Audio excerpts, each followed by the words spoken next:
भगवत गीता में श्री कृष्ण कहते हैं ये संसार मोह माया है। संसार में हर इंसान एक मछली की तरह है जो इस मोह माया के जाल में फंस जाता है। तो क्या गलत का है? मोह माया ही तो है। मेरा अपना घर होना चाहिए, मेरी अपनी गाड़ी होनी चाहिए, मेरी अपनी नौकरी होनी चाहिए, मेरा अपना व्यापार होना चाहिए, मेरी अपनी पत्नी या पति होना चाहिए, मेरा अपना एक अच्छा दोस्त होना चाहिए, मेरे पास अच्छे कपड़े होने चाहिए। ये एक मोह ही तो है, ये एक माया ही तो है। वरना इंसान का है ही क्या? इंसान का तो अपना शरीर नहीं है। ये शरीर भी इंसान का खुद का नहीं है। शरीर में जो सांसें चल रही हैं वो भगवान ने ही तो दी हैं। भगवान ने ही तो जिस दिन हमें तय किया इस दुनिया में भेजा, और उस मोह माया को त्यागा है भगवान राम ने। अगर आज इंसान मोह माया को राम की तरह त्याग दे तो वो जीवन में कितना सफल हो जाए। पर आज लोग सफल ही तो होना नहीं चाहते। मैंने देखा है नेट पर बहुत कम लोग हैं जो इस पूरी दुनिया में सफल हैं। 1-2% लोग हैं जो सक्सेसफुल हैं। क्यों? क्योंकि लोग राम की तरह त्याग नहीं कर सकते, राम की तरह मोह माया नहीं त्याग सकते। भगवान राम ने ये सांसारिक मोह को ही तो त्यागा था। 14 साल वो वन में रहे हैं। वो क्या है? सन्यासी का जीवन जीना कोई आसान बात नहीं है, बहुत मुश्किल काम है, और मुश्किलों का सामना हर कोई नहीं कर सकता। हर किसी के अंदर इतना बड़ा दिल नहीं होता कि अपनी चीज कोई छोड़ दे। भगवान राम ने अपना ही हक अपने भाई के लिए छोड़ दिया।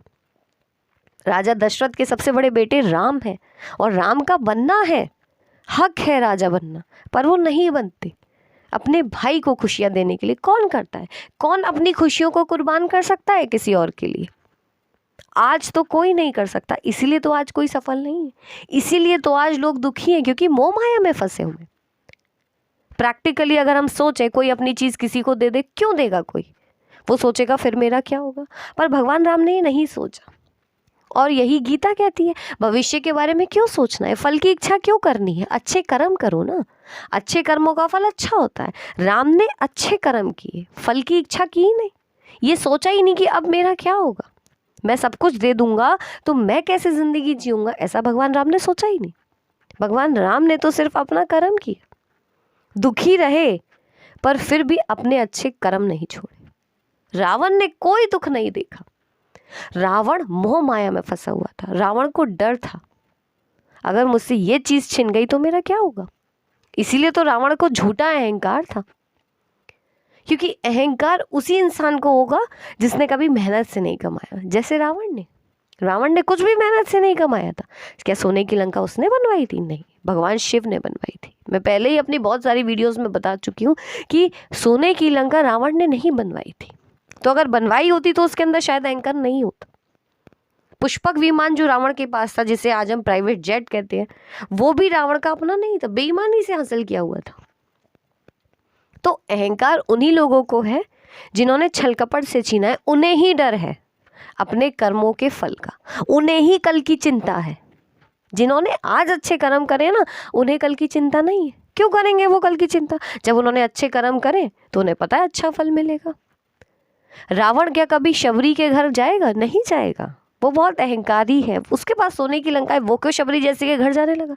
पर भगवान राम, जो मर्यादा पुरुषोत्तम राम है, वो भी राजा है और रावण भी राजा है। पर रावण जैसे लोग कभी भी शबरी के पास नहीं जाएंगे, पर भगवान राम शबरी के पास जाते हैं, बैठते हैं और शबरी के झूठे पैर भी खाते हैं। वो राम जो पूरी सृष्टि के मालिक है।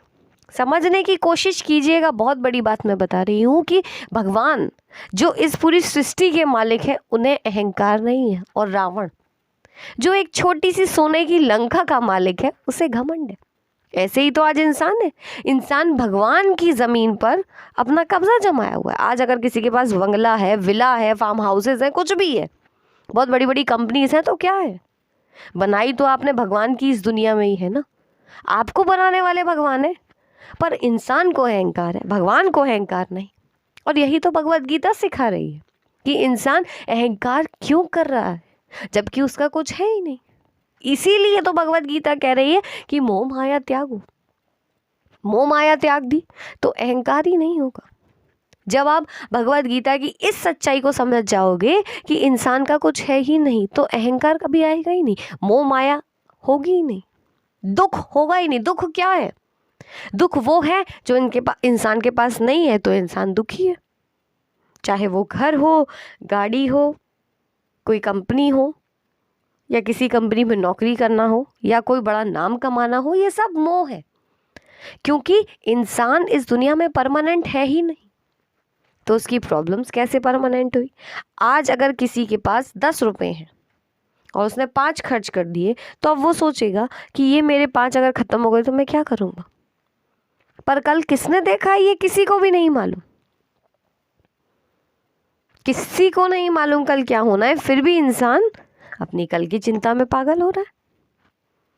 पर भगवान राम ने चिंता ही नहीं की। तो जो अच्छे कर्म करते हैं, जो इस सच्चाई को जानते हैं कि सब मोह माया है, जो इस सच्चाई को जानते हैं कि जो आया है उसे जाना है, जो इस सच्चाई को जानते हैं कि इस पूरी दुनिया पे सब कुछ भगवान का ही है। जिस पैसे के पीछे आज इंसान भाग रहा है वो क्या है? वो भी तो लक्ष्मी जी है। और वो लक्ष्मी जी किसकी है? विष्णु जी की। और विष्णु जी कौन है? सृष्टि के मालिक, विधाता। तो कुछ भी हमारा नहीं है, लक्ष्मी जी भी विष्णु जी की है। पैसा आज अगर हमारे पास आ भी गया तो कितने दिन? इसलिए तो कहते हैं कि लक्ष्मी जी चंचल है, वो नहीं टिकती है। क्यों नहीं टिकती है? क्योंकि लक्ष्मी जी किसी की कभी हो ही नहीं सकती, वो तो विष्णु जी की है। तो आप विष्णु जी को भजो ना, विष्णु जी पर भरोसा करो। तो इंसान भगवान पर भरोसा नहीं करता। इन भगवत गीता में लिखा है कि कर्म करो, फल की इच्छा मत करो। लोग इस बात को भी नहीं समझते, तो कहते कैसे फल की इच्छा ना करें? अरे तो फल तुम्हारे हिसाब से मिल रहा है क्या? हाँ, जो लोग अपने हिसाब से फल दे रहे हैं वो बेईमानी कर रहे हैं, और जो सिर्फ अपना कर्म कर रहे हैं, फल की इच्छा नहीं कर रहे, वो बहुत आगे, बहुत तरक्की कर रहे हैं। देखिए, कर्मों का फल कभी भी इंसान को अपनी मर्जी से नहीं मिलता। अगर मिल जाए तो हर रिक्शे वाला अरबपति हो जाए, कर्म तो वो भी कर रहा है, पर फल उसको उसके हिसाब से नहीं मिल रहा है। तो फल किसी को भी अपने हिसाब से नहीं मिलता। ऐसे बहुत से रिक्शे वाले, ऑटो वाले जिनकी किस्मत बदली है। आज जितने भी सक्सेसफुल लोग आज हम देख रहे हैं, उन्होंने कल कहीं ना कहीं बहुत दुख उठाए हैं, तब उन्होंने अच्छे कर्म करे तो आज उन्हें फल अच्छा मिल रहा है। पर आज लोग इस बात को नहीं समझते कि राम ने भी जीवन में दुख उठाए हैं। अगर आप अच्छे कर्म कर रहे हैं पर आपके साथ बुरा हो रहा है, कोई बात नहीं। सुदामा के साथ बहुत बुरा हुआ। ना उनके पास बहुत अच्छा घर था, ना बहुत अच्छे कपड़े थे, ना बहुत अच्छी जिंदगी थी, ना कुछ पैसे थे कि जिंदगी भी जी सके, खाने के लिए भी खाना नहीं था। पर उनके सखा कौन थे? भगवान श्री कृष्ण। वो कृष्ण जो पूरी सृष्टि के रचयिता हैं, जिन्होंने एक उंगली पर गोवर्धन पर्वत उठा लिया था। कितने ताकतवर और कितने शक्तिशाली इंसान, भगवान है वो सुदामा से दोस्ती कर सकते हैं। क्या हम और आप सुदामा जैसे के घर भी जाना चाहेंगे? नहीं। ऐसे लोगों के घर भी लोग नहीं जाते जिनके पास 4 पैसे आ जाते हैं। जिनके पास गाड़ी है, गाड़ी वाला कौन झोपड़पट्टी के पास जाता है? नहीं जाता। पर भगवान कृष्ण जो द्वारिका के राजा हैं, वो कृष्ण सुदामा के चरण धो रहे हैं। तो भगवान कितने डाउन टू अर्थ हैं, क्योंकि भगवान तो इस सच्चाई को जानते हैं ना, ये सब एक मोह माया है। कोई भी गरीब और कोई भी अमीर नहीं है, तो इंसान ने ठप्पा बनाया है। जीव को बनाने वाला, हर इंसान को, हर मनुष्य को बनाने वाला तो भगवान ही है। सबके अंदर खून ही है, सबके अंदर लाल खून है। सबके शरीर की जो बनावट है वो भगवान के हिसाब से ही हुई है। जिसको जो मिल रहा है वो भी भगवान के हिसाब से मिल रहा है, क्योंकि सब कुछ भगवान का ही तो है। तो आप भगवान से कोई भी चीज़ ज़बरदस्ती हासिल नहीं कर सकते। आज लोग यही तो गलती कर रहे हैं। लोग सोच रहे हैं हम भगवान की तपस्या करेंगे, घंटा बजाएंगे, आरती उतारेंगे तो भगवान हमसे प्रसन्न हो जाएंगे। अगर ऐसे ही सबसे प्रसन्न हो जाते तो इस दुनिया में कोई गरीब ही नहीं बचता, सारे पंडित अमीर हो जाते। सारे पंडित तो अमीर नहीं है। आपका मन साफ होना चाहिए। बहुत बड़ी और गहरी बात मैं समझा रही हूँ कि सब कुछ सबको नहीं मिलता, सब कुछ तो भगवान को भी नहीं मिला। लक्ष्मी जी पानी है तो विष्णु जी बनना पड़ेगा। विष्णु जी कौन है? पूरी सृष्टि के मालिक, क्या हम और आप इस पूरी सृष्टि के मालिक बन सकते हैं? हम अपने घर का स्ट्रेस नहीं झेल पाते, सोचो भगवान कितने घरों का, पूरे ब्रह्मांड का स्ट्रेस झेल रहे हैं, फिर भी वो दुखी नहीं होते, वो तो फ्रस्ट्रेट नहीं होते, उन्हें तो गुस्सा नहीं आता। और जब गुस्सा आता है तो हम देखते हैं कि हम कैसे घबरा जाते हैं। जब कुदरत का कहर आता है, वो कुदरत का कहर क्या है? भगवान का गुस्सा ही तो है।